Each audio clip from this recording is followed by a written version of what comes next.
GM. Really liking this Closey as a DJ. Pretty good DJ.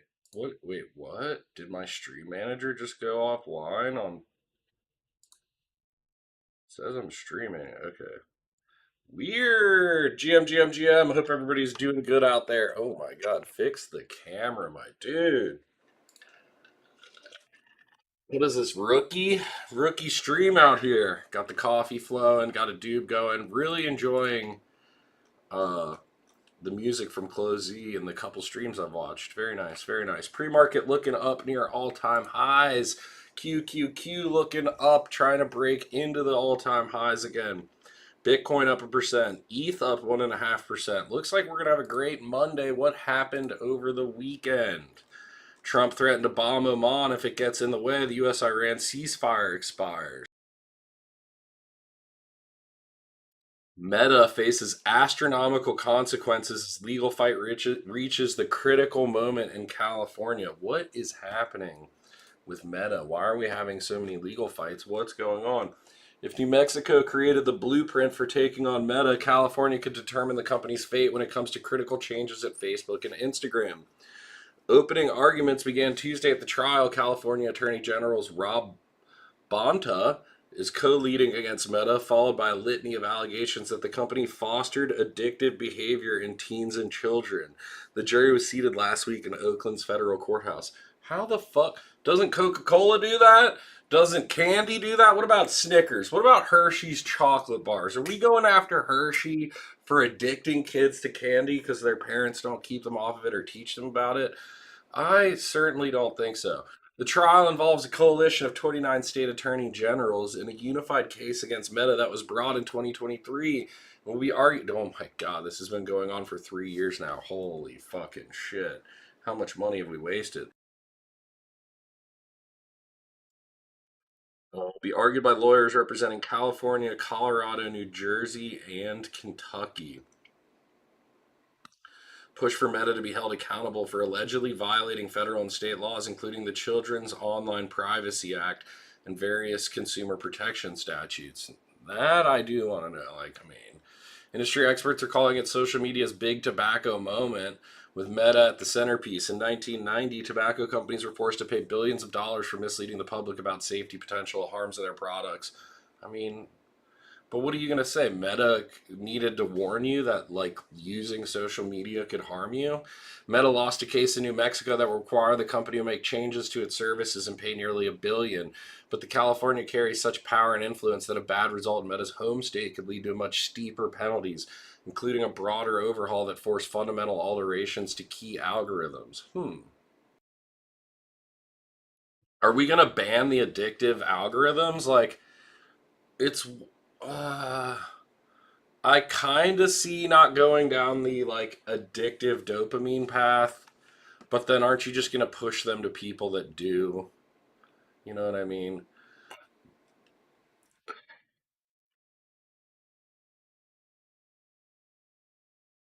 New Mexico AG, fresh off his court victory, told CNBC that the consequences could be astronomical for a company that gets 98% of its revenue from online advertising.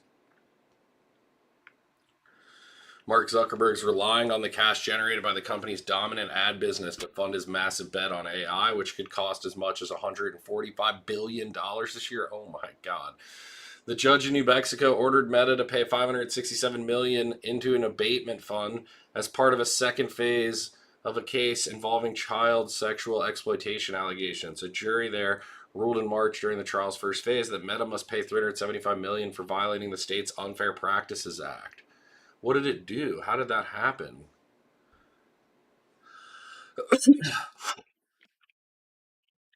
Potentially a massive market shifting, avoiding Section 230. Many of the specifics of the case vary, but they all center on alleged harmful design of apps like Facebook and Instagram. Prove age assurance models and tools using AI to attempt to develop within 2 years a dedicated under 13 year of age prediction model. Other remedies include making it easier to report underage usage and partnering with schools or a child safety organization to create a reporting portal where school administrators can flag suspected accounts where users may be under 13 years of age across any social media. I mean, you're telling Meta that they need to police. What happens like if I want my kid to have a Facebook or Instagram at 12 years old or something? I don't. I don't. How dangerous it was. We already Meta designed a dangerous product for young users, knew it was dangerous, and then lied to children and families and community about how dangerous it was. What? How did they know it was dangerous?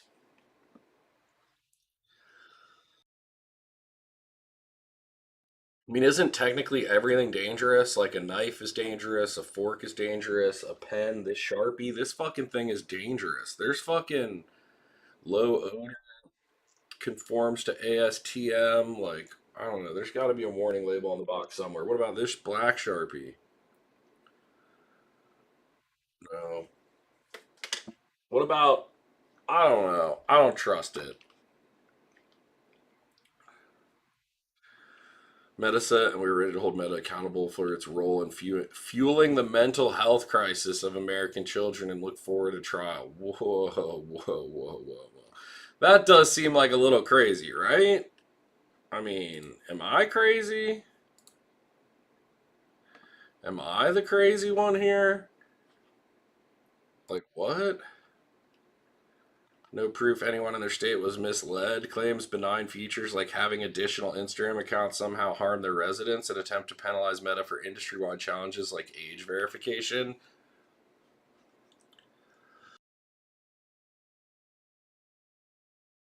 Meta's attorneys have previously said that consolidated state ag trial could lead to damages as high as 1.4 trillion. That 200 billion is more likely amount. You have to wake up with a headline judgment that is, as I've said, astronomical. New York law firm said it's kind of the case that can define the career of a state AG, while the victims could potentially end up getting very little of the ultimate payout. It's all going to go to government and they're going to dole it out, and then the plaintiff's bar is going to take a cut out of it. Money aside, potential design changes Meta would have to implement if the company loses in California could be far more damaging. They have ability that private plaintiffs typically do not actually force these companies through the court system to change their business model, their design decisions, all of that. Permanent injunction relief on a nationwide rather than state by state basis to restrain Meta's unlawful acts and practices. If Meta is found to have violated the federal law, the states want the company to delete all the personal data for children under 13, as well as the algorithm models that were trained using the information.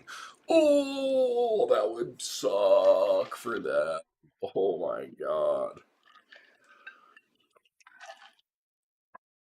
I mean, they definitely shouldn't be keeping the information of kids under 13. There's really no reason to train your model for kids that are under 13 years of age. I totally get that. Like, we shouldn't be here collecting their data, their information, and training it to support them. It's one thing if we're learning how an 18-year-old could look at Instagram or Facebook or other adults, you know what I mean? I feel like that's one thing to train forward, but I do kind of agree with the sentiment of like we shouldn't be targeting 10-year-olds, collecting their data and building the algorithm to make it more appealing to 10-year-olds. Does that make sense?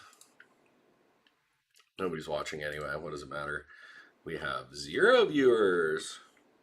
What will the TV look like in 3 years? Media insiders share their predictions. This could be interesting as you're watching me on Twitch right now. TVs are like the only thing that have gone down in cost. I don't really use my television, but my wife uses the television all the time. My son loves the television. Deals, spinouts, and partnerships. And I do use the television, not going to lie. I use the television late at night to watch YouTube videos and lay on the couch instead of sit in front of the computer here.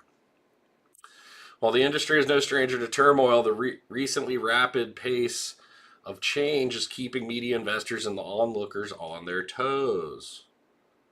Media insiders and executives forecast the next 3 years. Depending on who you ask, the TV industry may be in crisis. The number of cable TV subscribers has been declining for more than a decade. Streaming services are now profitable, but subscriber growth for the most part has plateaued. Interesting. Pondering the future of TV, isn't just a thought experiment, it's underpinning the hundreds of billions of dollars worth of mergers and acquisitions. In February, Paramount agreed to acquire Warner Brothers, following a sale process that saw Netflix nearly acquire WBD Film Studio and HBO Max. That deal is now held up due to politicians' antitrust fears. In June, Fox said it acquired streaming platform Roku for $22 billion. Comcast plans to separate out NBC Universal, spin out of Versant, its portfolio of cable TV networks, including CNBC. And Charter Communication recently received final regulatory approval for its $34 billion merger with Cox Communication, which would create the biggest cable company in the U.S. Media companies are also thinking about partnerships to generate revenue as the cable TV ecosystem continues to decline. Peacock and YouTube with NBC Universal. Disney's focused on trying to gather a swath of media assets: ESPN, ABC, FX, Disney Plus, and Hulu. Netflix, the company that upended the pay TV model more than a decade ago with binge watching, password sharing, and no advertisements, has reversed course on many of its previous strategies in an effort to keep investors happy, and yet its stock is down 35% in the past year. I definitely don't watch Netflix as much as I used to. That is for sure. I am a YouTube person. YouTube and Twitch, and X, Twitter, maybe a little bit of LinkedIn in there. All while YouTube continues to take viewing share as the rest of the media industry adjusts how younger audiences want to consume content. I just think YouTube's algorithm's better. When I search on YouTube, I get what I want. Like, it's showing me a bunch of stuff I want. I don't have to go check what other people have put out there or anything. Like, I want liquidity as the product. I want to hear from Hayden Adams on the Empire podcast. Like, I'm definitely going to watch this later in the day. You know what I mean? Global shipping race to net zero. Interesting one. Why Texas Bitcoin mining farm, a West Texas Bitcoin mining farm tour. Interesting. Corals are always interesting. You know what I mean? I'm really looking into solar right now. Like, if I scroll YouTube, I get a nice variety plus up here of finding something I want, and it is tuned to the things I'm currently interested in. If I go watch a fucking Danny Go video on here, it's gonna start showing me hella Danny Go and kid stuff. You know what I mean?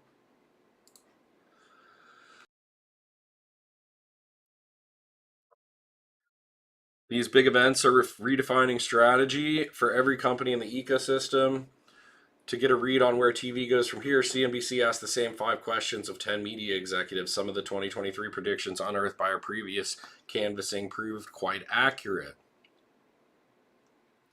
Still be around, fewer customers, several correct prediction bundle of streaming services together would be challenging, and more than one even predicted Paramount Plus and HBO Max specifically would be consolidated. In 3 years, will we have hit a floor on cable TV subscribers? I think it's going to decline dramatically because the cost of free over the air transmission is now over $30 per customer for something that's essentially free. But what you're seeing already is all that broadcast content and cable content is really all available inside of these apps. And it's available inside of big streaming bundles that I think will develop over time, and I think that will include Netflix. When you really think about it, Netflix is essentially a big cable programmer that could end up bundling together with all the other streaming apps to provide more choice, more value, and more utility for customers over time. Totally agree. I don't think we'll have a floor. I do think it'll continue to decline. I agree. Nothing truly goes to zero. Somewhere in America, there's probably someone paying for AOL dial-up or renting a DVD from the last Blockbuster, which, by the way, is in Bend, Oregon. Damn, this dude is fucking. This guy is based. Roku Media president Charlie Collier, dude. This guy is fucking based as shit. Well, nothing truly goes to zero. Somewhere in America, there's probably someone paying for AOL dial-up or renting a DVD from the last Blockbuster, dude. I like this guy. That's a fucking great answer. I think it's difficult to reverse the trend we're seeing in consumers choosing on consumer content. I think the trend continues. How fast? I haven't been right as the industry today. It hasn't been quite as fast or as aggressive as we may be forecasting 4 or 5 years ago. Ubiquitous personalization. Personalization exists today, but I'm going to say 3 years from now, you're going to see pretty much everywhere. Meeting networks are providing the right content to the right user at the right time. You're going to see content being promoted based on a user's preferences, but you're also going to see content being created and tailored to a user's preferences. Damn, I was watching a streamer last night or 2 nights ago. It might have been Kush Coral actually. Um, who said, he's been really researching into like storytelling. It was Kush Coral last night, who said he's researching into storytelling and things like that, and like how to create content for the different platforms, which is totally right. Like creating content for a TikTok versus YouTube versus an Instagram is all different. Indubitably, happy new day to you. May all the Rancourt mugs flow richly through the rivers and the valleys of yonder. Arctic Camo, what is good? GM, GM, GM. What's going on? Janali Sud, Tubi CEO. Wow, I have a buddy that invested a bunch in Tubi and I had no idea what it is. Holy shit, that's hilarious. I think you'll see ads get way more useful and relevant the same way they have on social media. If you think about experience today on television, it largely feels like the ads are not personalized, and you can imagine a world where you could see such hyper personalization that really gets it to a place where you see as an ad doesn't even feel interruptive or like friction. It actually just feels like, wow, that was really helpful and useful because you know me so well. That definitely needs to happen. All the ads I get are fucking 6 different fucking pills, back to back to back medicines that cause fucking diarrhea, vomiting, and death. For fucking diseases and problems I don't even fucking have. I don't even have the problem. It'd be fucking one thing if I was Googling about plaque psoriasis and watching fucking plaque psoriasis or intestinal fucking issue videos all the time and it was feeding me these fucking ads. That'd be something different. But I don't have fucking plaque psoriasis. So stop it. Commerce integration, if you think you're going to see a lot more of that, we have a buy experience, a commercial experience with our enhanced ESPN app today. Frictionless commerce really emerge. Ooh, that's interesting. Yeah, I definitely think like being able to like buy products right off your TV or an app that connects with the things you're watching and shit. Targeted SMM. Studies that closed 10 years ago. Ty Lopez had extremely informative courses where I learned a ton about using certain platforms for certain reach of a target audience for advertising. I believe that totally could be helpful. Not a big fan of Ty Lopez, but I definitely think some of the educational stuff he had to put out was useful. Otherwise, it wouldn't have spread, right? And he certainly knew him, Gary Vee, a lot of the others. Like, who's the one dude that does the sales courses? Um, Grant Cardone and a few of the others. They definitely know how to use social media to get in front of people, to actually use the advertising. Like, if I really wanted to be serious about this and make it a business, we would be somehow advertising and pushing the stream. I should be clipping up clips of this to put out on different platforms and driving traffic to the Twitch, to the YouTube videos, etc., etc. We're not really there yet. We're rebuilding the stream from zero. We're up here with one viewer. Thank you, Arctic Camo. Appreciate you out there. You know what I'm saying? Whoa, we've got Dave. Dave's out there on X. That's what's up, Dave. Let's fucking go. Fuck the MSM. That's what's up. 821. About 8 minutes ago, I should have fucking checked the restream chat. Gonna leave the restream chat up. There's actually other people out there. That's what's up. I think we'll see more and more podcasters and live streaming shows being licensed to cable networks. God, bring me that check. Where the fuck? What are we gonna? I definitely could see like a travel show around, like iShow Speed or something like that. People like myself that fucking sit in my home and stream from my desk. I don't know if this would ever be like a live stream licensed cable network news show. Maybe if this took off as some morning show or something like that, but I don't know. I find that hard, but I guess I could see it. I mean, isn't that the same as getting a contract for Kick or for Twitch or for YouTube or whatever? mean, that's basically the same thing, right? Like, does it have to be a cable network or could it just be a network like Twitch or others? We'll continue to see major advancement in language, content without borders, where artificial intelligence will allow platforms to allow consumers to watch content in their native language. Subbing and dubbing will go away, but you'll be able to toggle on a hit or a button that says, I want to watch in French. I definitely think this is coming. I don't think that's like the most groundbreaking, awesome comment, but I do agree that that is definitely fucking coming. You're not getting clicks over that. You know what I'm saying?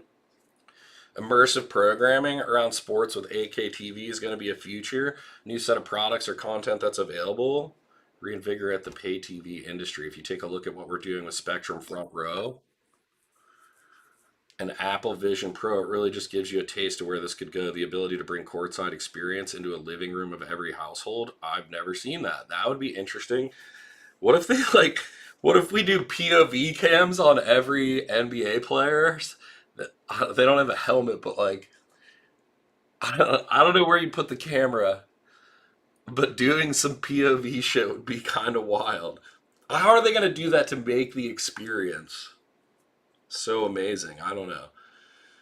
Will there be a major government action to prevent a big tech company from getting bigger in the entertainment industry? I definitely think that. Big tech has lost a lot of goodwill among the left and Democrats, and so I think those big tech companies will be in for a lot of scrutiny. Definitely agree. The goal isn't bigger and better, so I think we're going to see as a consumer and an industry backlash to some of these deals that will then kind of change the course. I think we're starting to see some of that even recently with the letter that we submitted by 1,000 professionals. Silicon Valley tech in Hollywood has already happened. The shift has happened. They are taking the highest share of time spent and attention. It's at tech platforms. If you look at who has the highest share of television viewing in the living room, it's YouTube. A collision even more. Instagram's now doing vertical videos on TV. The Oscars are going to be on YouTube. You have creators putting movies out in theaters and in the box office. It's all about where consumers' tastes and preference are going, and consumers are already getting very used to the convergence of tech and entertainment. I fucking agree with all of that. Sports viewership ratings bubble. A fast no. I agree. I don't think sports viewership is in a rating bubble. I think in an attention economy, sports are one of the last thing that people want to watch live and in real time, and having attention grabbing real time stuff is the most important because everything is fleeting content now. There almost is no such thing. I mean, there is evergreen content because new people find it, but a lot of people don't go back and rewatch a lot of stuff over and over and over. Except for my wife, don't tell her that. I've seen every fucking episode and every season of fucking Housewives and fucking Vanderpump Rules there ever was in the world. Maybe some people do rewatch some shit. For the most part, people don't continuously rewatch shit over and over and over. And live content is super important. Point of saturation. I do think that maybe sports will change that have people's attention and things like that, but I don't expect to have pickleball fucking tournaments become super popular anytime soon. Some methodology improvements, the impact sports and everything in general, but in particular, the number one thing that we've expanded our out of home measurement, how markets are super important to sports rates. So we have seen increased direct attribution to the enhancement that we expect to continue, but we won't see a big year to year bump. Long form content, immersive capabilities, bringing you in the stadium. The reality, this is the right answer. Is Zucker the one that I liked up here too? Who is my dude up here?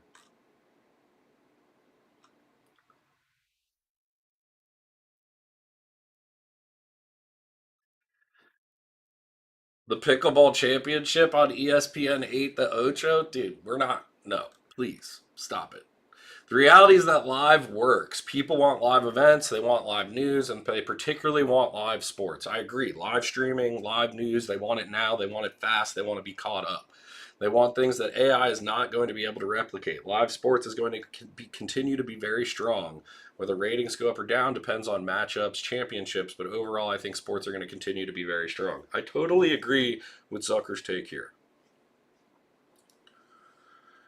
Live sports remains one of the last true mass reach experiences in our culture. In a fragmented world, sports still creates communal moments. Families watch them together, friends text each other in real time, as we're seeing. Entire cities change moods based on outcomes. So I suspect premium sports remains incredibly valuable, perhaps even more than today. Dude, I resonate with that. That is fair. I'm not much of a sports fan myself. I'm not over here like living and dying by the Bengals on a Sunday. I've learned to stop doing that in my life. I don't care what Reds baseball does. I don't even care what fucking uh FC Cincinnati does. I like to watch every now and then, but I'm not going to fucking change my mood for the week because the Bengals lost a preseason game or something. You know what I mean? Agreement, the biggest streaming services will probably still be the biggest. Yeah, they have the network effect. People have already. This is stupid. That's a dumb question. If that's the last question, they already have the network effect. People are stretched so thin they can't add a new subscription. There's not a bunch of free fucking money to go around and try some new dumbass service. You would have to come out with some super fucking hype ass content. Back to back to back, too. You'd have to have a pipeline. Like coming out with just one banger, people are just gonna fucking get the shit illegally or whatever. You getting all pickled up, eh? Let's go. Damn, we spent a lot of time on just a couple articles there.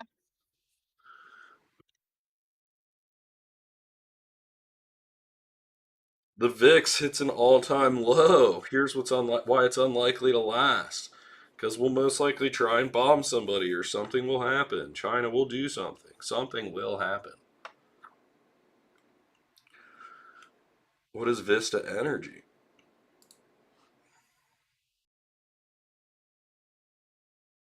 Oh, this coffee is not settling well in my stomach.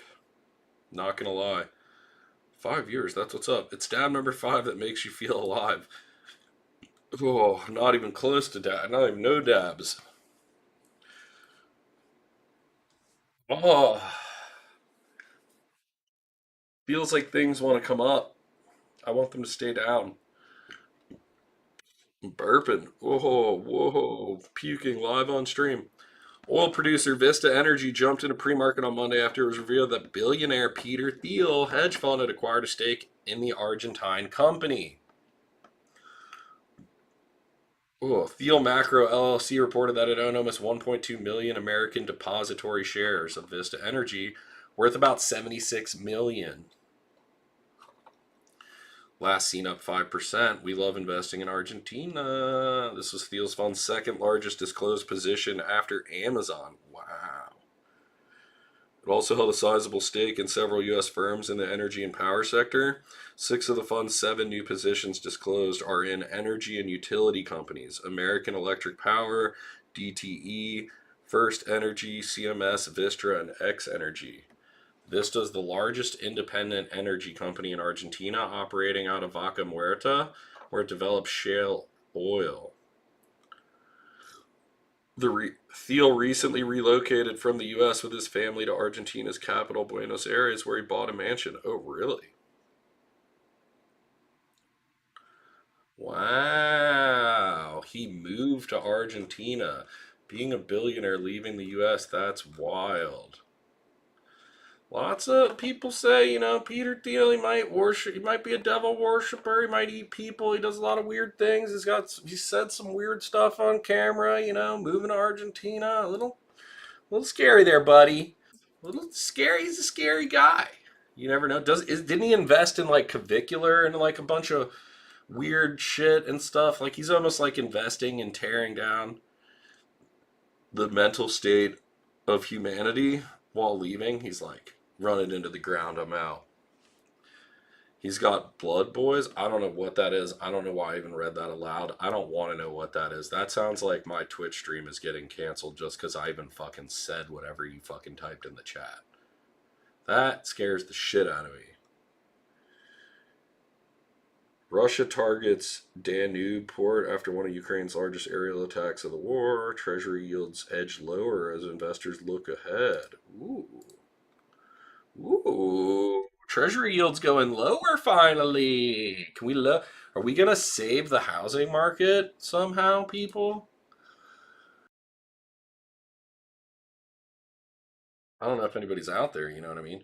Treasury yields moved lower on Monday as traders looked ahead to the latest FOMC minutes due later in the week. The 10-year Treasury note, main benchmark for mortgages, auto loans, and credit cards, was more than 2 basis points lower, 4.67%. The yield on the 2-year Treasury note, which typically reacts and aligns short-term Federal Reserve interest rates, dropped more than 1 basis point. Wow. Dude, it would be sick if we actually saw bond yields rose during Friday's session after retail sales fell by a surprise zero point 0.6 last month, which came in after flat producer price indexes print month under month. July's meeting minutes due Wednesday. Very interesting. I would love to see rates drop and the housing market recover a little bit. Would be fucking so nice. Not that I have any equity that I could touch in real estate right now, so it doesn't really matter.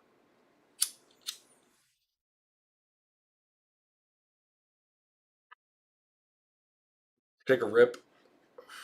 What else do we read for the day? What will TV look like? We went through that one. Stocks making the biggest moves. Alibaba, Intel, and SanDisk.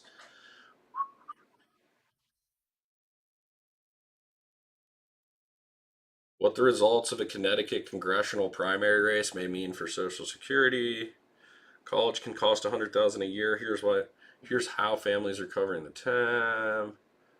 Cut back in South Korea.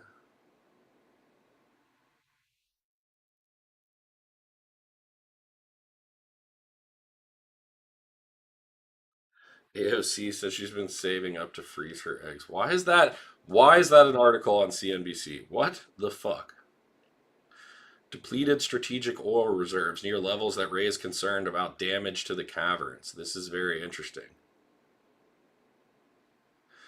Oh, here we go. Marijuana reform. Well, you use cannabis in the other title. Why are you using marijuana here?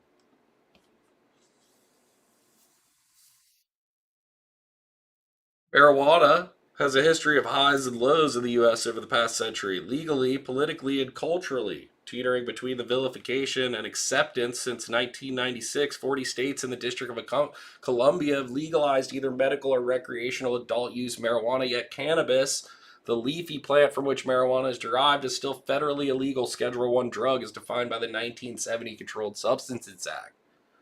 With November's pivotal midterm elections fast approaching, cannabis reform is emerging as an important issue. Massachusetts and Idaho will vote on the ballot initiatives regarding legalization, and in several others, including Kansas and Iowa, gubernatorial candidates are debating cannabis matters. Governor, marijuana may not be critical to voters as the economy, immigration, the war with Iran, and the build out of AI data centers, but it'll likely be on the minds of Democrats and Republicans. God, why is crypto not in there? We're gonna fucking bitch about fucking goddamn marijuana over fucking crypto? Jesus!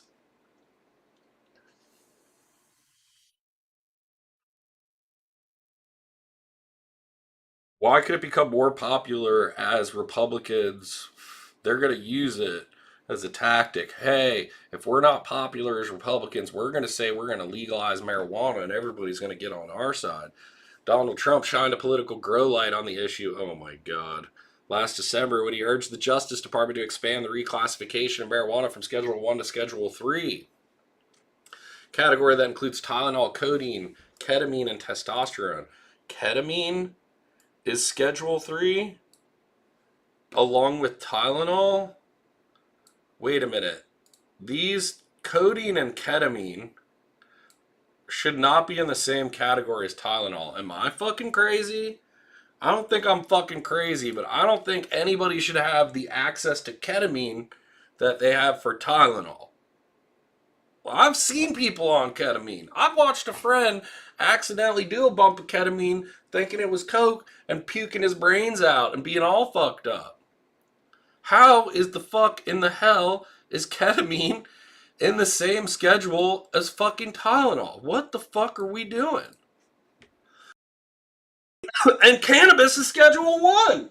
Holy shit. What is wrong with people? Idiocracy is so fucking real, dude. Holy, what the fuck? Timing of Trump's announcements, coupled with his administration's recent order to fast track the approval of psychedelic drugs. Now we're talking mushrooms. What did we just get out of fucking? We just left the cannabis station here one paragraph later, and now we're talking about mushrooms, acid, DMT, and ketamine, dog.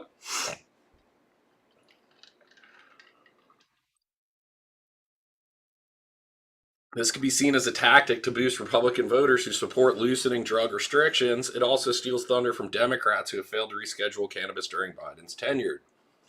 This is an interesting move because I would imagine a lot of the legalization people were historically Democrats, for sure.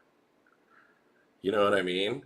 And so you are not only are you gaining voters by pushing that agenda, but you're taking away from you're doubly hurting your opponents. I do believe that. I do think this is smart. From a we want to win stand for Republicans, and I think the only way Democrats can combat it now is to say the same thing, right? It's because it's used for medical use. Bro, you could say the same about every cocaine still has some medical use. I'm sure heroin or derivatives of heroin and all that and what you would call it, I can't think of the word right now because I'm stoned, have medical use. That doesn't mean that you should be able to get it like fucking Tylenol. You should totally, there should never be bottles of ketamine all just sitting on a shelf for you to pick up and check out at Kroger. That should never, ever be a thing. Or mushrooms, or acid, or DMT, or any of that. I don't care if it has medical fucking uses. There's no fucking reason there should ever be bottles upon bottles stacked on a shelf for any adult to come pick up and check out and ingest. That's fucking crazy. Like, that's absolutely fucking insane. And I know how I was as a kid. Dude, we tried a lot of crazy shit as kids, including Robitussin. You ever fucking robo trip and drink a fucking whole bottle of Robitussin? You know what I mean? Like, that shit shouldn't be easy for fucking kids to get and shit. People are too dumb and irresponsible. Yeah. Hell yeah. I fucking agree. Dude, I'm out. Super out. Could you imagine how fucked up? Dude, there would be fucking deaths all the time. If ketamine was like in bottles like Tylenol on the fucking Kroger shelf, dude, people would be dying left and right. For sure. 100%. Hell no, I've never smoked a Robitussin blunt. Why the fuck would you do that?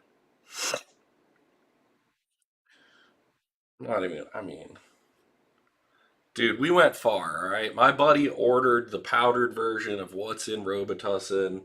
I forget what it's, dextromorphine or whatever the fuck it is, dextra something or other, the fuck in the hell.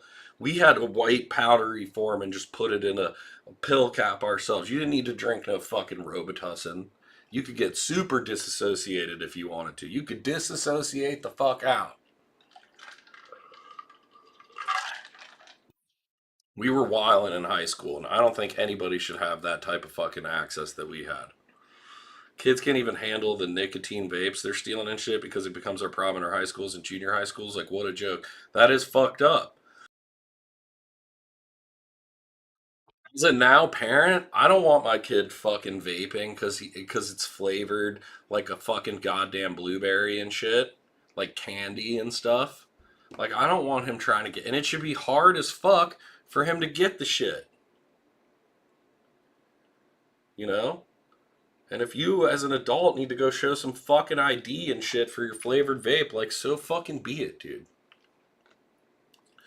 64% of adults think use of marijuana should be legal. I totally agree. This is, like I said, this is a great move on the part of Republicans, and the only way Democrats can combat it is to take the same stance and push it through. The reason, like, if Democrats were like, we want to legalize cannabis too, we want blockchain to work and shit, it would literally kneecap all the Republicans' points. You know what I mean? At the federal level, cannabis will still be illegal. Most of the concrete benefits moving to Schedule 3 is tax relief for businesses. It's always been one of those things you just have to operate around. Vertically integrated company that cultivates, operates dispensaries, and marketed. We know that if it does go away, then inherently makes the industry more profitable.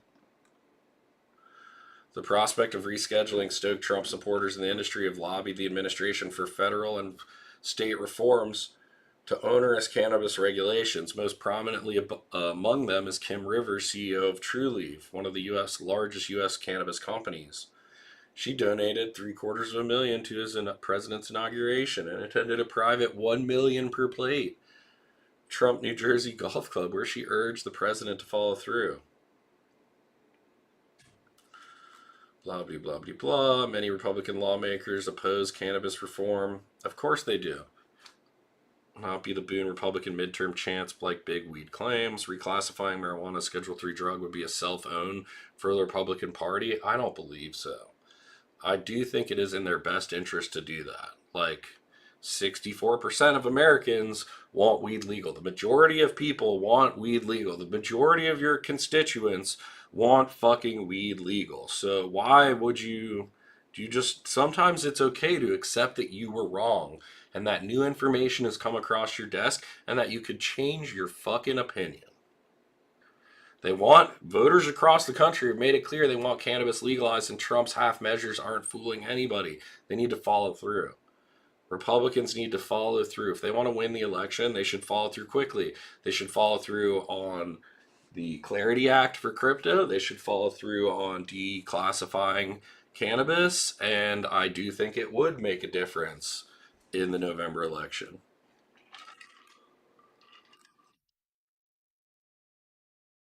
What is it? Idaho, Kansas, and Massachusetts are among the battleground states.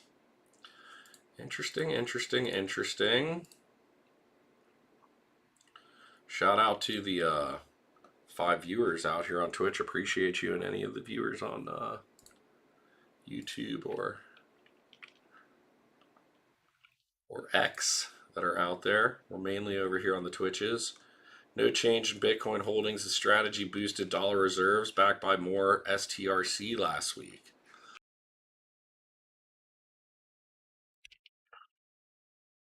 Major privacy fix. Ethereum's next big upgrade.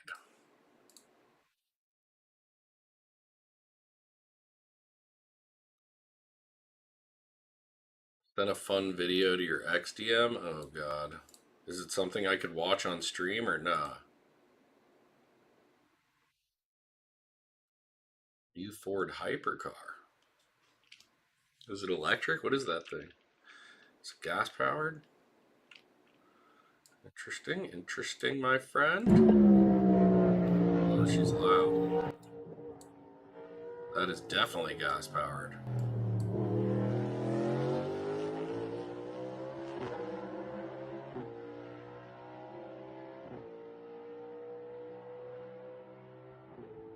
That thing is out there wilding, my dude. ETH news. Ethereum's next big upgrade has 66 proposals. I'm really interested. Diesel hybrid. Really, really wholesome short video. Love that. It's a diesel hybrid. That's pretty fucking wild, not gonna lie. I'm interested in the build private transactions without relying on middlemen.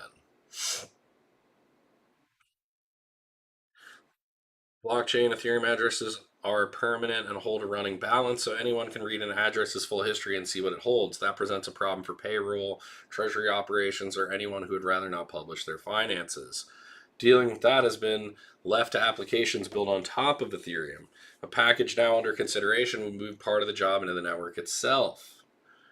The Ethereum Improvement Proposal 8141, which would let an account define how a transaction is approved, executed, or paid for, rather than forcing every user through the same setup. For the ordinary user, that can mean a wallet where someone else covers the fee. Several actions are bundled into one payment, or the cryptography approving transactions changes without moving to a new account. Next year's upgrade, Hagota, is being scoped right now. Private payment system on Ethereum can already hide information using cryptographic proofs, but getting those transactions onto the blockchain still takes extra infrastructure and some design route users through relayers outside services that submit transactions on their behalf. Interesting.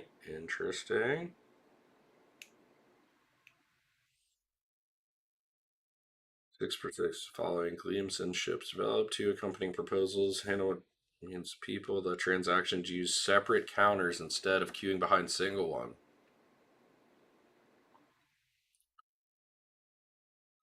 Outside infrastructure, private needs become.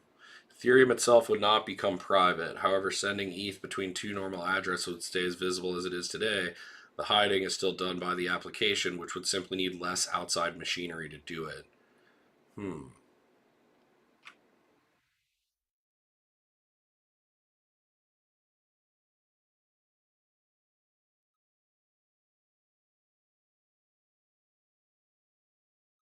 It's not really there yet. It's allowing for privacy off the blockchain.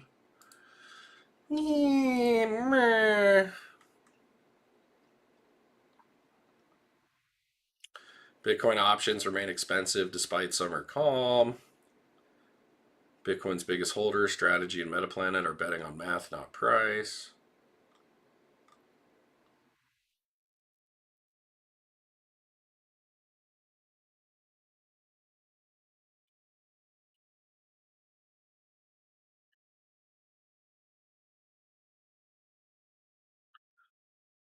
What is this? This is interesting. Oh, cannot read. Wait, I already have an account. This stupid sign in to read articles is so fucking dumb and annoying. Thanks.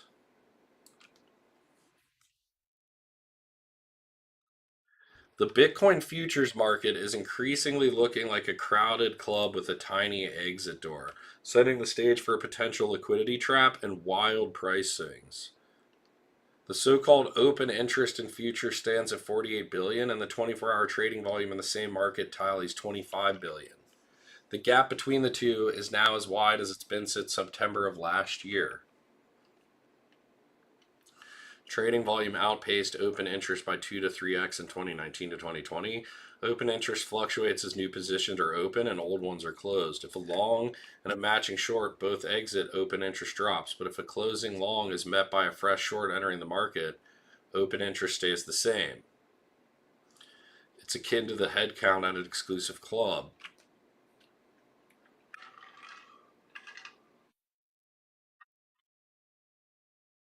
Volume, meanwhile, is dead. Simple as it measures the number of contracts that change hands during a given period. Think of it as a measure of how many times the front door of the exclusive club opened and closed over a given period. Regardless of who stayed, it thus represents the degree of churn or liquidity available to manage position. So the latest case of volume falling far behind open interest is like a large crowded club with a tiny exit door. What happens if a large number of people try to rush out? Because overall investors' positioning is massive, a sudden catalyst could trigger a wave of contract closures, such as forced liquidations due to margin shortages. Without the underlying daily volume to provide liquidity, the markets may not be able to absorb the rush smoothly. Yikes, that is so fucking scary. When open interest towers over daily volume, liquidations meet little resting flow to absorb them, and adverse moves extend further than they otherwise would.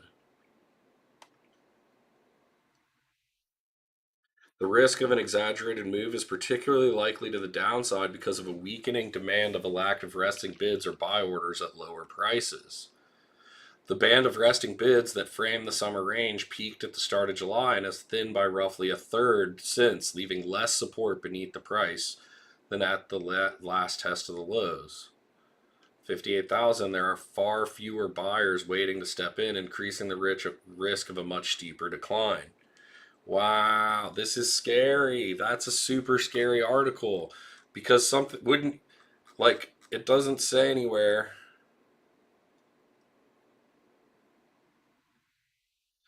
is magnified. As of now, the market remains calm. Bitcoin trading at 63.5, up 1% since midnight. This doesn't really say the like how this compares in previous markets before a bull market. Like, does that, is it kind of like, could it, is it one of those things where, like, before a tsunami the like tide pulls out type thing, or is it one of the things like before a crash the tide is pulling out and any pullback we're going to go much lower because there aren't buyers there? And does something like that volume increase before we go into a bull market? Does the tide actually go higher normally versus pulling out like it is right now? That is an interesting article, I will say.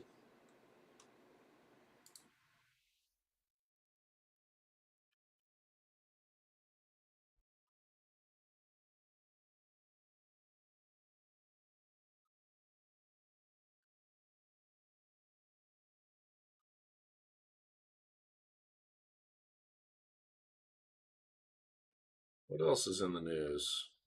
It's 9:01 right now. How's the overall account looking? Up 87 bucks. We're just chilling. The SPY is just flat. Literally flat from Friday.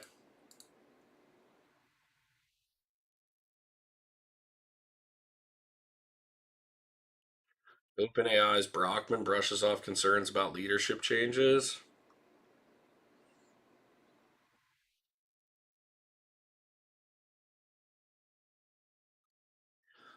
We'll do this one for old E&M here. Wall Street's so-called fear gauge has fallen to its lowest level of 2026 so far, reflecting relative market tranquility. Are you getting wrecked in your shorts? Strategists warn the rock bottom volatility, fresh stock market all-time highs, and unresolved geopolitical risks are converging just as market enters a historically stormy mid-August to mid-October stretch. Normally things get more volatile and we see pullbacks in August and October. Is that the historical tradition? Seems like a good setup for it if we're at all-time highs, right? Chief market technician BTIG said the VIX's retreat points to growing complacency heading into the mid-August to mid-October period, historically a choppy time for markets, particularly during midterm elections. We are entering it with market all-time high and the VIX at year-to-date lows. Unfortunately, history says don't get too comfortable. I totally agree with that, especially with midterms coming up. How could we not see volatility? Geopolitical risks still remain active. 12-week consecutive run of equity fund inflows come despite little sign of resolution in the Middle East. Dude, so long the no, isn't that whole article good for fucking E&M? My shorts got liquidated the last week of June. Oh no, couldn't get there. XRP could take a proper hike. Mate, what? XRP can go take a proper hike, mate. You don't like XRP? Same. Same. They be dumping on people. XRP Foundation be dumping tokens every month on the public. Now, could they have raised enough? They won their battle. They're not a security. Very, very interesting there. It's at 99 cents. Yikes. But yeah, I mean, it's going to be tough for them to win. Seems like Ethereum is certainly winning right now. Solana is a close second. Didn't who get hacked? I think a bridge did, E&M. Very minimal. I think it was only like $200,000 or something like it was less than $1 million. So not that means absolutely nothing in the grand scheme of things. They won. Now they can do the bullshit they didn't do. Yeah, I mean, if they go do it, who knows? Generous Greg, appreciate you for coming back. I do think it's going to be tough for them for sure.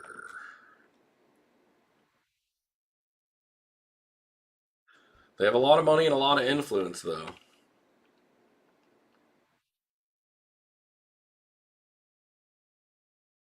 Paul Tudor Jones investment firm increases stake in BlackRock's Bitcoin ETF after years of selling.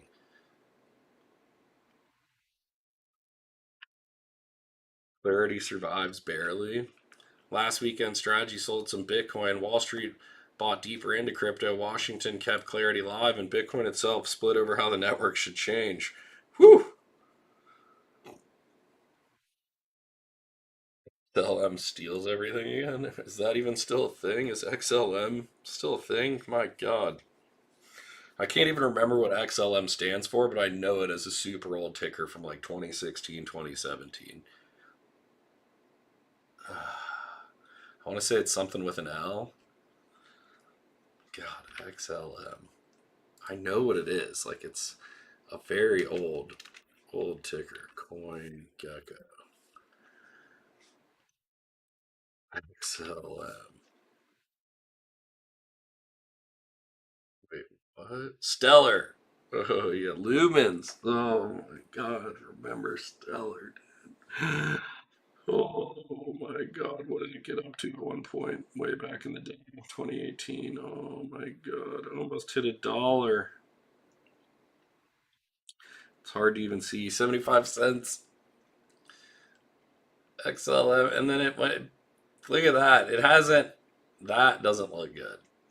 Pumps never reaches an all-time high. Oh my God. Gravy, what's good, Gravy? How you doing this morning? 8 viewers, man. We need to push the stream back. We need to stream instead of doing from like 8 to 9:30. We need to do like 8:45 to 10 a.m. or something like that. But then everybody leaves here. In 10 minutes, everybody fucking dips off and goes to fucking their favorite streamer that does start at 9 a.m. or 9:30 for market open. And you guys leave me. I get it. It's fair. I'd leave me too. I'm not number one in your hearts. You know, I'm not good enough to earn your Amazon Prime subs. I know where I fucking stand in life, all right? See what's on Cointelegraph today. We haven't checked Cointelegraph. See what they got to say. Harmony plans rollback, wiping the transaction after one exploit. Nobody cares. Bitpanda fined in Australia's for. You were, sir, but you left for years. Fair enough. Fair enough. We had to build a company. We had to get to where we are. I'm bad, and I never left. You needed to follow on Twitters and shit. I've been out here, dog.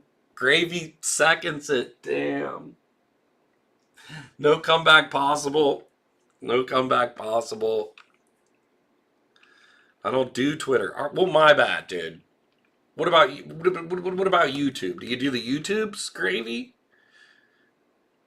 What about live events? You ever step out of your house, turn the Twitch first off, come outside? You know what I mean? Touch grass together with other people. You know what I'm saying? I can tube, bro. Hey, we're over on the tubes, dog. We're out there.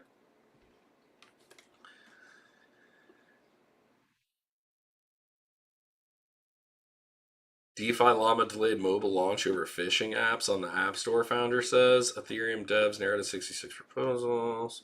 Bybit adds Unitree. Blah, blah, blah, blah, blah. Tokenized stockholders more than double as monthly volume surges. This is what's important. The number of tokenized stockholders has more than doubled over the past month to 1.3 million, according to RWA XYZ data. Monthly transfer volume surged nearly 180% over the same period to 23 billion.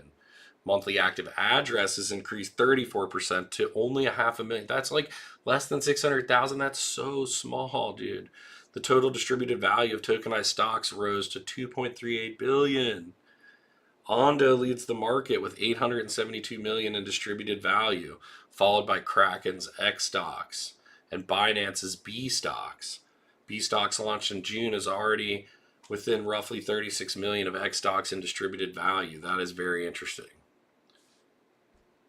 Securitize at 145 million, Strategy PP variable X stocks at 135 million, and Ondo's tokenized Circle shares at 99 million. That's interesting. Securitize, isn't their stock doing awful?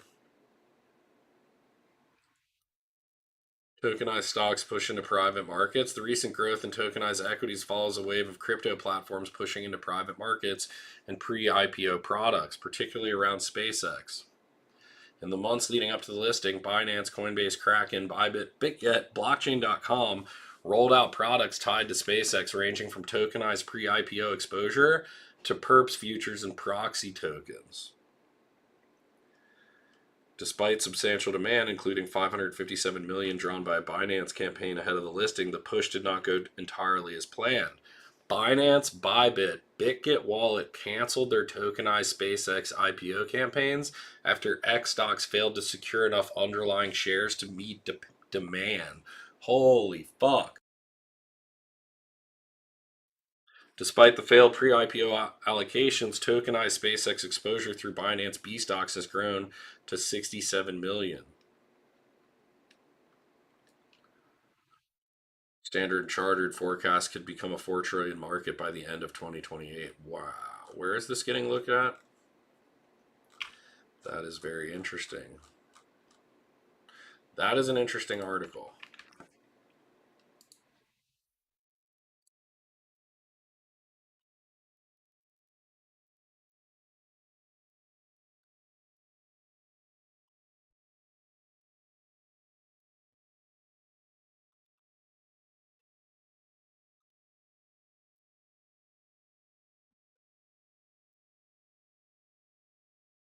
Very interesting. Very interesting. What else we got going on?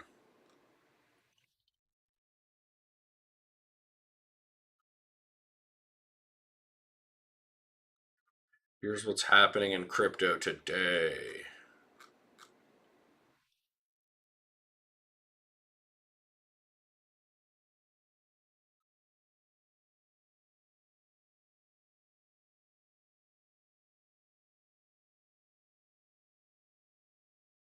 Kalshi ordered to stop broad range of prediction markets in Washington.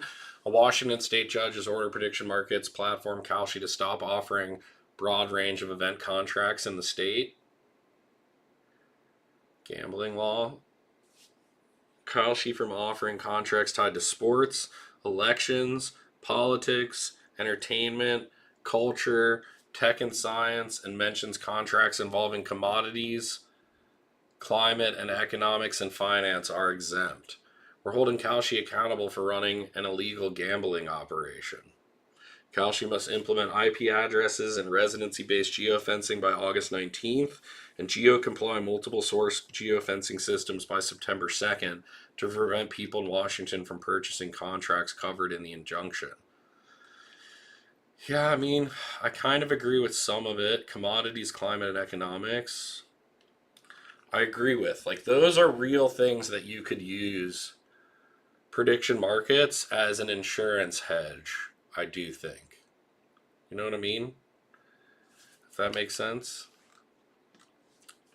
There is some reasonability behind this. Like, there's no reason for you to be hedging on sports prediction markets, elections and politics, entertainment and culture, tech and science. Like, that is just gambling, right? That's just gambling. Like, let's be honest. We're just gambling, right?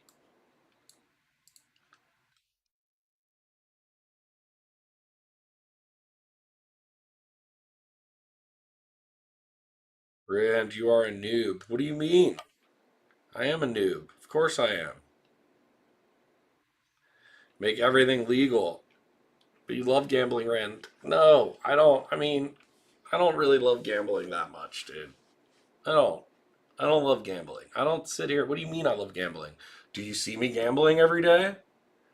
Am I playing poker right now? Am I fucking hitting slot machines? Do I actually make a bunch of bets on prediction markets? I don't love gambling. I love investing and making money. I don't like things where you are bound to lose the longer you play.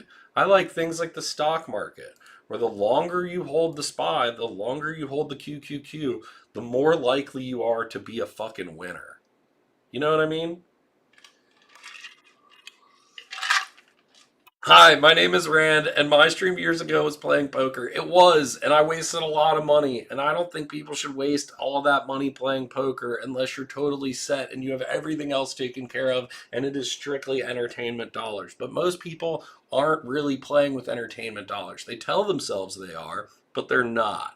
And they need to actually take the money that they would have put into that gambling app or would have put into whatever the fuck and put it away in a fucking account of the SPY and the QQQ. But most people can't stomach the reality that it takes 10 years to realize the fruits of those labors. But the earlier you start, the fucking better. And this isn't financial advice. I'm a fucking guy in my basement smoking weed, drinking coffee that still has to work every day, and I only have $45,000 worth of equity in this fucking account over here. You know what I mean? And buying crypto in questionable times. I agree with that. I'm not your guy, Generous Greg. I'm not the dude to follow. I'm in my basement, sometimes making questionable investments. At least I could recognize when it's wrong, right? When most people that are fucking watching this shit and gambling on crap and betting on sports and buying fucking crypto don't have enough money in the basics first. Fundamentally, they don't own enough of the SPY. They don't own enough of the Nasdaq. They don't have any dividend paying stocks that are paying their bills or anything like that. They don't have a base foundation of savings. And you know how I know that? Because I did it for fucking 20 years. I'm Riri, okay? I'm fucking autistic. I should have never have done that shit. And I need to build a good retirement here. Now, I'm not totally fucking autistic. I do have a rental property. I own my home. I have a business, and I have a little bit of savings here. But my God, imagine if I actually, you know what made me fire up this Robinhood account 1 year ago, and we're finally in the green? Look at how this was a flat line August 21st, 2025. You know what made me fire this fucking up? It's because a friend of mine, a good friend of mine, who used to watch the stream back in the day, came over a year ago after Rare Evo, and he showed me he had damn near $500,000 in a Robinhood account, printing fucking dividends that he has saved up over the past 6 years. Why the fuck have I not done that? I could have easily have $300,000-400,000 over the past 6 years that I saved up in here. Made me feel like a fucking idiot. Made me feel like I wasted money. And that's just 6 years. I'm fucking 40, dude. I've wasted the past 20 plus years of my life. I could already be retired at 40. If I just didn't play poker when I was 19 years old, blowing hundreds of dollars a day into Poker Stars and Full Tilt and shit, if I didn't blow all the money like partying and all the dumb shit, and some of it's worth it, I agree, you should live your life, you should party, you should meet your friends and do fun things. But like, if I started putting a little bit of that away in the past, just conservatively putting it away, I'd have a lot more than 45,000 fucking dollars in here over 20 years. I'd have massive fucking dividends, and you can't throw it away now. Like, I wanted the next 20 years. By the time I turn 60, this needs to fucking pay for my retirement, right? Twitch felt bad and ran ads. Oh shit. Oh no. Rant canceled. That's on you, dude. This is why you sub. That's why you give me your Amazon Prime sub, dude.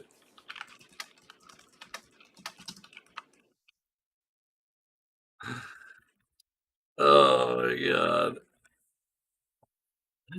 You don't even have to pay me. And all that money, we just got a $50 payout last month. I think we've only gotten two this entire year. I've made $100 off the Twitch stream, regrowing the stream. We have 7 viewers here. It is clearly not paying any bills, and I do this for fun. But all of that money does go in here. And I appreciate those that do use their Amazon Prime sub. D King 420, let's fucking go, baby.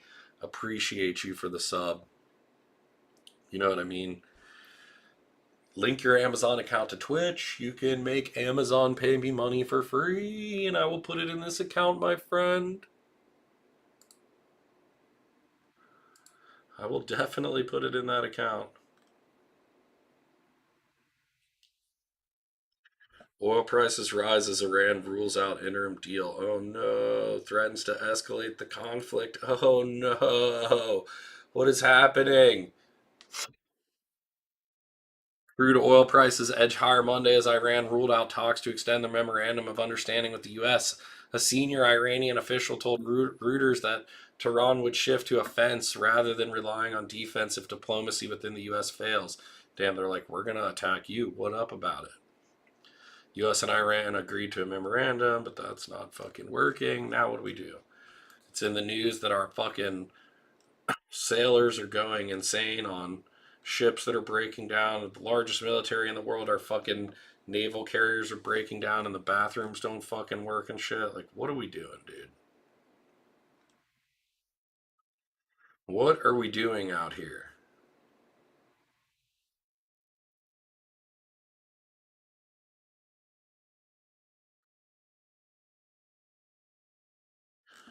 This is interesting. Everybody says Tesla's so far ahead. Does this article confirm it?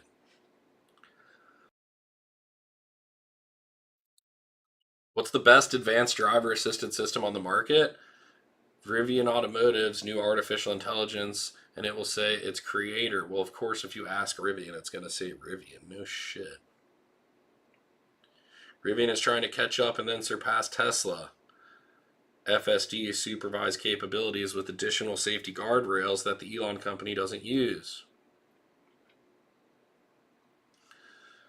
Based on recent drives totaling hundreds of miles, Rivian's hundreds of miles has surpassed legacy competitors such as GM Super Cruise with ADAS, but it's still playing catch up to Tesla's full self driving when it comes to non highway driving and point to point driving, where the vehicle is designed to navigate itself from start to finish. Point to point driving later this year, but for now, its system is a giant leap forward. Company compared with what previously offered is clearly laying the groundwork to better compete with Tesla. So Tesla's still way better. Got it. Rivian is their ability to control the vehicle on non highway streets with traffic lights and signs. Does not do anything about them other than alert the driver they're coming up. Tesla systems handle every signal, interchange, exit ramp I encountered for nearly 200 miles in rural Michigan down to Ann Arbor. Tesla is light years ahead. Like, that's just the fucking article. Is solid for voice control navigation, vehicle features in the R1, but still catching up. Yeah, we know. We fucking know. Now we're gonna bomb Oman. Like, this is getting out of control. Can we calm down, old man? Somebody tell this fucking old man to calm the fuck down. I watch on mute anyways. I get the vibe from Rand's facial expressions and movements. Fuck you, Gravy. Don't you at least want the bigger screen then when the ad comes up and I get minimized and shit? Come on, dude. Fuck. Bro. That's fucked up, dude. President Trump on Monday said the U.S. would bomb Oman if the Gulf nation gets in the way. Oman has been locked in talks with Tehran over the Strait of Hormuz to reopen the strategically critical waterway. Continued to deny any direct negotiations with U.S. Trump said on Monday. They're good poker players, but they're dying, Trump told Fox News. I have no time scheduled. I'm not in a hurry. We'll bomb the shit out of them if they get in the way. What are they doing?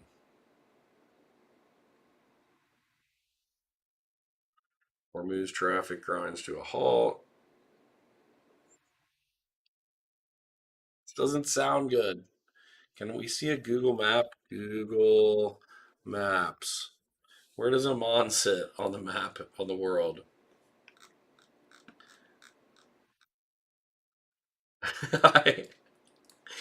They're on the other side of the strait. I figured. I couldn't remember like which side they were on. Was it the Yemen one or the Oman one? That's fucking funny. I zoom in and reposition the screen. Only problem is when stream comes back, I can see out of your nostrils. Oh man, we hit 9 viewers there for a minute on a Monday morning. That's nice, dude. That's what's up. That's what's up, chat. We're about to get to market open. What's going on out there, dude? What's going on out there?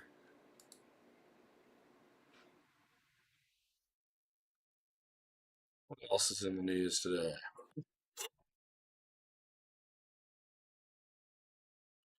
Stocks making the biggest moves. Alibaba, Intel, SanDisk.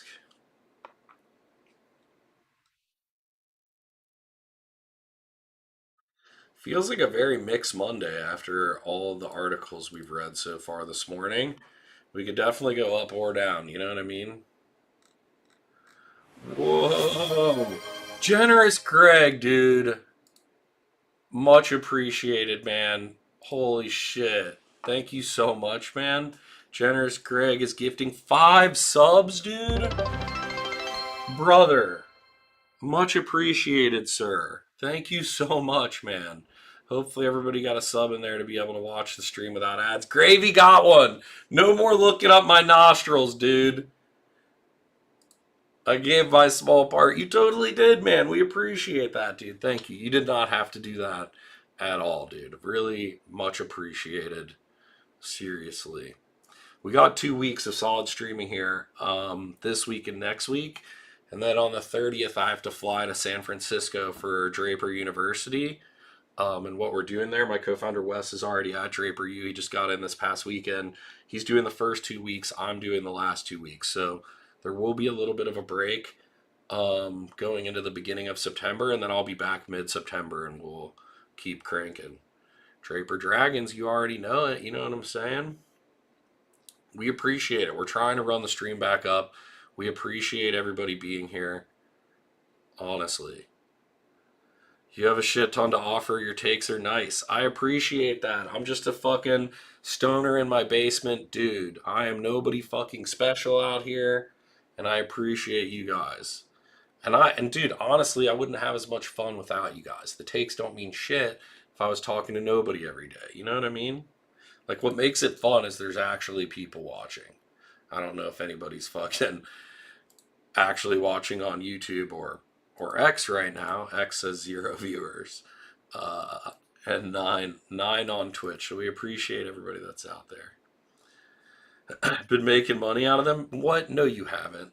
So whatever keeps you here, sir. May I ask what LVMF is? What is LVMFM? I don't know what that is. Where do you see that? I feel like I shouldn't Google this. What are we doing? Moet Hennessy?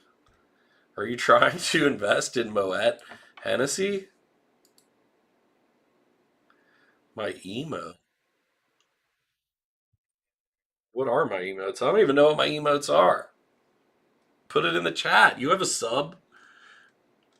Wait, what's the emote? There's a let's fucking go. There's a coffee. Oh, love Buffett. Oh God, Jesus. Uh, a leftover relic of a past time where my wife used to say that on stream to annoy the shit out of me. Oh my God. She doesn't call me Love Muffin anymore, chat. We don't get Love Muffin anymore. The Love Muffin has faded over the years, over the past 6 years, and having a kid. That's fucking funny. Where's the market going to open at here in the next 2 minutes to market open? Wow. 2 minutes until the market open. The SPY is pulling back. It was looking like a little up as we opened futures last night and into the morning, but here we are just falling into the open here. That made my day. That's old as fuck. Dude, damn. Remember my buddy? I was texting my buddy Gower, who used to hop in here in the mornings and watch the stream. Old high school buddy who used to hang out back in the COVID days.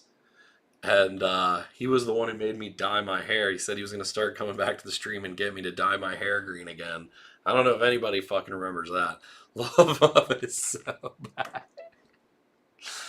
Oh my God. Is it back though? I don't know, bro. I don't know. 1 minute till market open.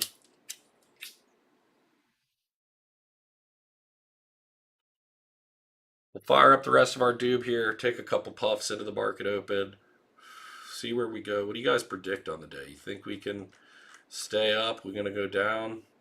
Kind of interesting. If oil's going up, rates are going down because the market isn't, because the economy isn't doing that good, kind of feels like we might be reaching a top, right? But that doesn't matter to me because I'm just going to continue to DCA in And dude, where's our bot? Is our bot even up and running? Pull up the dip trader, start the corporation.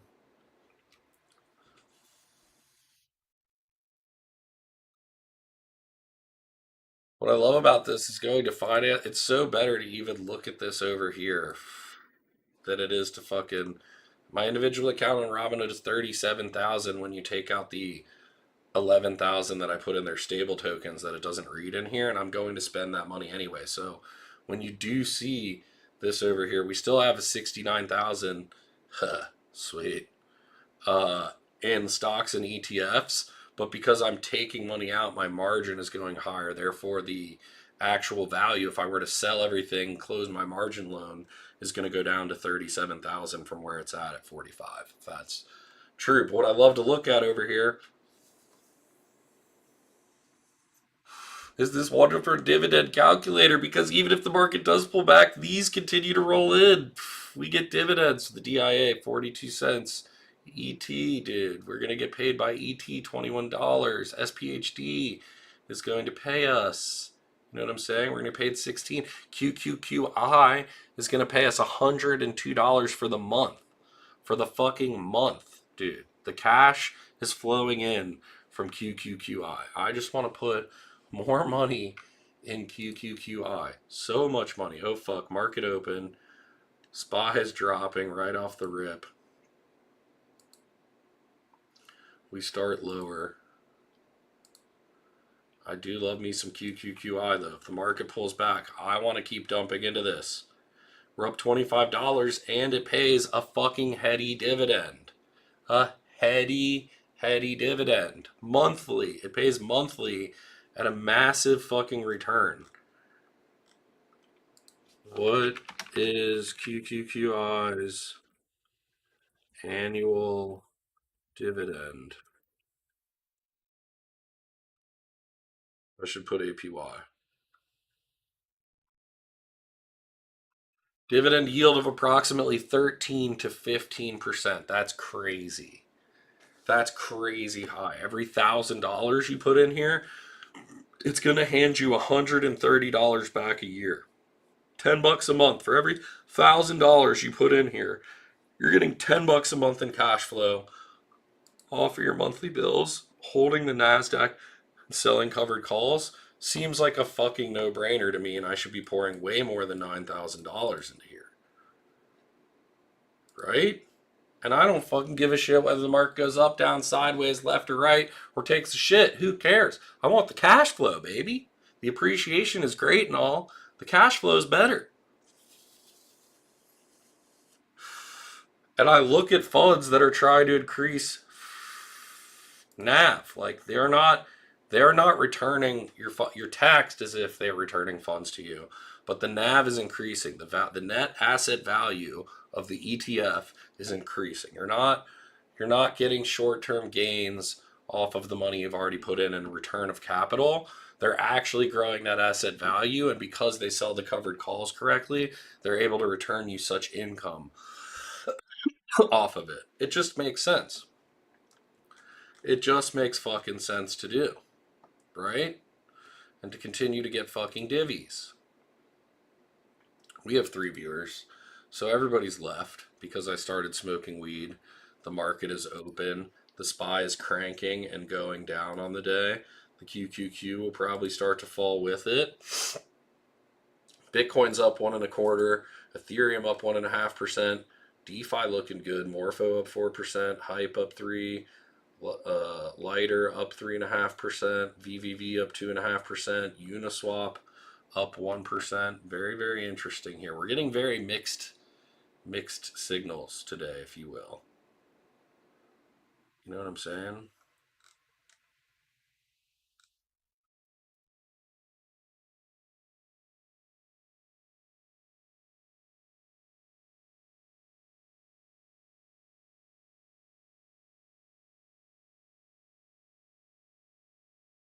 Who do we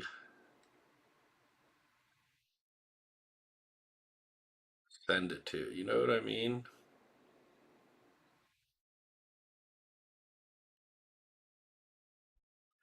Let's do it.